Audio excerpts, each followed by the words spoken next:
No wonder the Aborigines loved living in this area. Apart from the fresh water and the natural beauty of the place, Lake Jasper and the surrounding Gingalup wetlands provided so much in the way of bush tucker and natural medicines.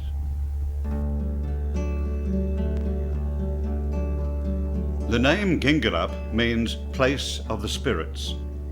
Significant archaeological sites have been found in the area, including 8 sites containing Aboriginal artefacts beneath the lake itself. These sites are of worldwide significance and are Australia's only underwater prehistoric site of human habitation. Protected by the water, the Aboriginal artefacts, along with the remains of ancient tree stumps, are vital clues to understanding the heritage of Australia's Indigenous people. Lake Jasper is located in the D'Entrecasteaux National Park, between Pemberton and Augusta. It's the largest natural freshwater lake in Western Australia, and is part of an extensive system of freshwater lakes, marshes and shrub swamps. The area is a breeding ground for some 25 species of waterbird, and is a major nursery area for freshwater fish and frogs. So far, the Gingalup Jasper wetlands have escaped agricultural and industrial exploitation. If cable sands has its way, that's all set to change. Just a few hundred metres from the western edge of the lake, Cable Sands intends mining for mineral sands. Ordinarily, this would not seem a problem. However, the proposed mine site would effectively cut the wetland area in half. Not only would this do considerable damage to the wetlands themselves, but pollutants from the mine could potentially enter Lake Jasper itself. This sign is in the heart of the area Cable Sands wants to mine. Once part of the D'Entrecasteaux National Park, the area was excised from its national park status in 1996 by the Court Liberal government to facilitate mineral exploration. Cable Sands say that the mining will have little or no long-term adverse effects on the lake, and that the wetland areas they plan to mine will be restored. They claim that because the mine will be a few hundred metres from the summer shoreline of the lake, pollutants generated by mining will not be a threat. However, there is a vast difference between the summer shoreline of the lake and the winter shoreline. In winter, the water level rises significantly and spills over into the adjacent wetlands. It effectively increases the size of the lake, and it extends right into the proposed mining lease.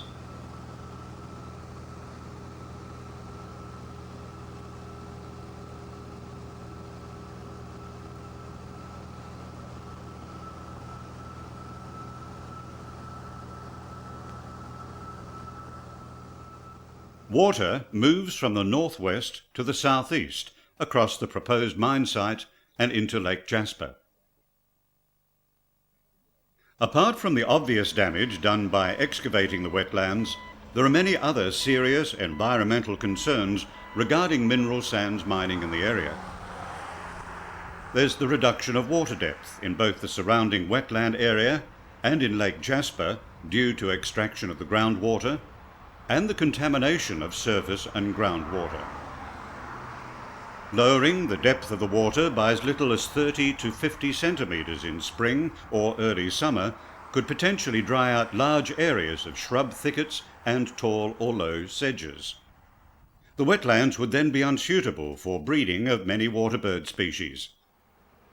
This is of particular concern because the Gingalup wetland system is ranked 3rd among the 27 wetlands in Western Australia in terms of the number of species breeding there. Contamination of wetland water could also reduce or eliminate stocks of organisms such as fish, shrimps, kunaks and frogs, on which many of the waterbirds feed. Acid sulfate soils have already been identified at the proposed mine site. The sediment in acid sulfate soils contains iron sulfides, which is principally iron pyrites. The exposure of pyrites in these soils to oxygen by drainage or excavation leads to the generation of sulfuric acid. Acidic leachate can dissolve clay, and release toxic concentrations of arsenic, aluminium, iron and other heavy metals into the water bodies. Water draining from these areas of acid sulfate soils will affect water quality. This can lead to the death or disease of aquatic organisms and severely modify or even change the vegetation. BHP Billiton's Beenup mineral sands mine, only 40 kilometres to the west of Lake Jasper, was closed in February 1999 because of problems relating to acid sulfate soils. Although the site is being rehabilitated, questions still remain over the 90 hectares of above-ground dams containing acid sulfate slurry. An audit progress report prepared by the Beenup Consultative Group in June 2002 stated, "The groundwater of the mine site is low in pH, high in sulfate and high in dissolved metals, for example aluminium and iron." That effectively describes acid sulfate soils. The report continues, "The plumes of contaminated water are moving and will continue to move through the surrounding groundwater. There is no doubt, however, that the plumes will one day reach the Scott River within the Scott National Park."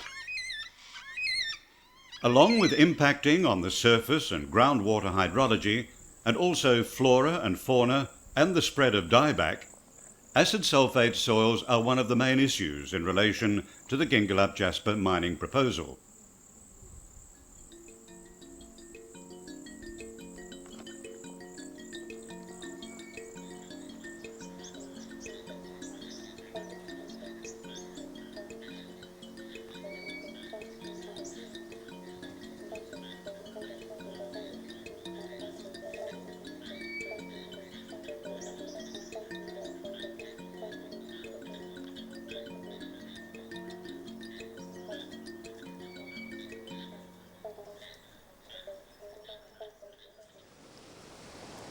Jeff Evans and Andy Russell are members of the D'Entrecasteaux Coalition and have been campaigning for the protection of the Gingalup Jasper wetlands since the threat of mining first emerged. These wetlands, they're essential for flora, fauna. We have 7 of the 8 known freshwater fish in the southwest. It's a breeding ground for frogs and it's a really important nesting ground. We have to care for this land, we have to care for these wetlands. The state government's attitude towards conservation areas will have dramatic effects on nature-based tourism in the future, as many of our most popular national parks are now under mineral exploration. D'Entrecasteaux National Park and Lake Jasper are the jewels in the crown of wilderness areas in the southwest and provide tourism that is vital to South Coast communities. I'm Andy Russell. I run a local tourist company out of Pemberton, and the Lake Jasper and D'Entrecasteaux area is very important for myself and my visitors. This is a pristine lake and an undisturbed landform, and this is very vital that people have the opportunity to come and enjoy such an amazing place.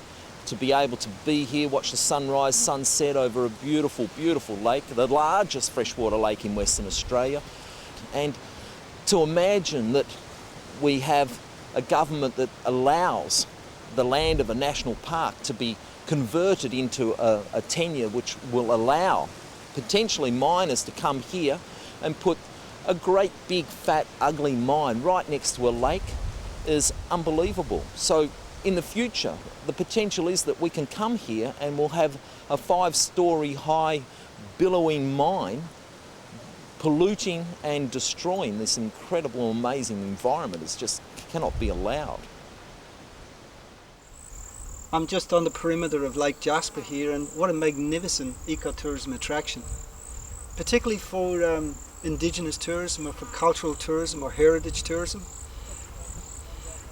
The amount of diversity here is just phenomenal, and I cannot understand for the life of me why a mining company would be allowed in here to destroy one of our national treasures. And the prospects of nature-based tourism in this particular region is immense. And the old saying is that you don't know what you've got until it's gone, is exactly what we've got here. The state government is investigating the extraction of water from the Yarragadee aquifer in an attempt to maintain high levels of good clean drinking water for the people of Perth. The Yarragadee aquifer runs very close to the surface of Lake Jasper and the Gingalup Jasper wetlands. There's a risk of pollution if mining were to proceed.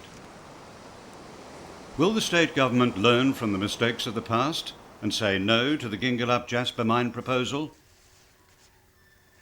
The Southwest Coalition of Aboriginal corporations and custodians of traditional lands have lodged a native title claim over the area.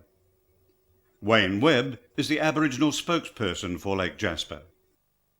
We believe that anywhere where spirits are or significant places like that, it should be avoided, people being there or doing anything there. It's okay to visit a place and then leave it as it was. But because it's so significant is because the lake itself used to be a little spring, and the people used to camp around the springs, and that's why we'll find there's about 9 different campsites around the lake in the lake itself at the moment. And right next door to Lake Jasper is a place called Lake Quitchup, and there is a place where the wife of King Bunich, whose her name is Ginny, but her tribal name is Nanading, and she came from Lake Quitchup, and next door to Lake Quitchup is the home grounds of Milian, who was the wife of Wooditch, which the Margaret River area is named after.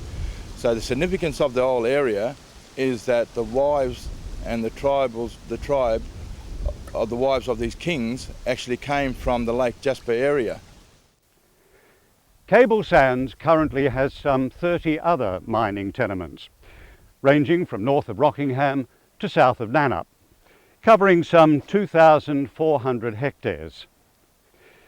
The Gingalup Jasper wetlands are a national asset, rich in ecological diversity and Aboriginal heritage. Ultimately, the fate of this area resides with the state government. If we don't let them know how we feel, there's every likelihood that they will give in to the demands of Cable Sands, and another Australian asset will be developed by a foreign-owned company.